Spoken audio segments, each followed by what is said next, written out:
he's the prison bitch of AIPAC. You might as well have a collar around his neck. They call him to come over and lick their feet. He goes over and licks their feet. Whatever they ask for, he does. And so they want to destroy the Palestinians. Trump says, okay, let me help you do that. And I'll send you 2,000-pound bombs. And we'll also go ahead and start attacking Yemen. And we're going to use the attack on Yemen as a predicate to come up with an excuse to attack Iran. Trump's committing political suicide. There's no other way to describe it. He thinks that we've got enough military might and power to frighten the Yemenis, coerce and bully the Iranians, and that the Israelis be free to murder all the Palestinians.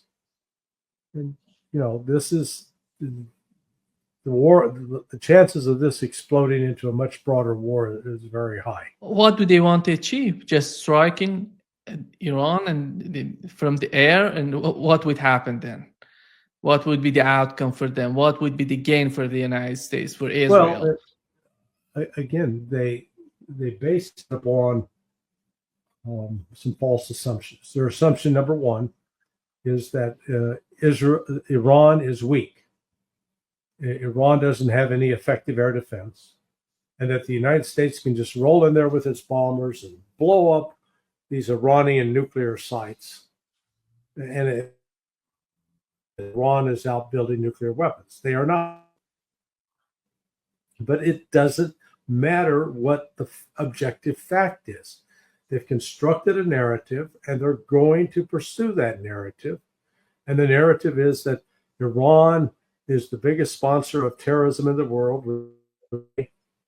that Iran is building a nuclear weapon and has to be stopped. Again, a lie. But they're going to roll in, and a bunch of U.S. aircraft will probably get shot down. And the missiles that the U.S. fires at the Iranian sites will be intercepted. And then Iran's going to turn around and fire missiles at U.S. bases, particularly Al Udeid in Qatar. And once they wipe that out, then all of a sudden the United States is going to be faced with casualties, damage to infrastructure. There's also a major operations center at Qatar that controls all U.S. military air operations in the region. That could be destroyed, attacked and destroyed. So, and then if the United States also includes hitting installations, Iran will turn around and blow up the Saudi oil fields, set them on fire. So all of a sudden the world is going to be in a dramatic oil shortage. There'll be a tremendous inflationary spike and a contraction in industry.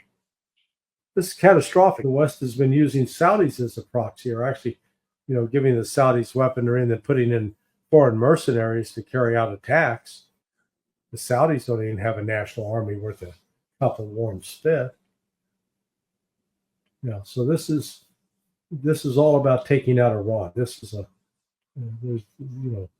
46 years after Iran, the rise of the Ayatollah Khomeini,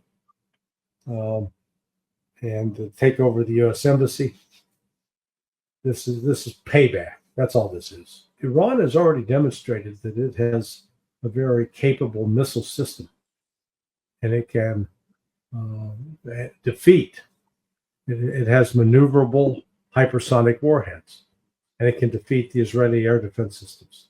So I think that's what we're looking at here. Is this can get out of hand? It's not going to be a controlled response, and that I find so disturbing about this. آنچه در مورد ما میگویند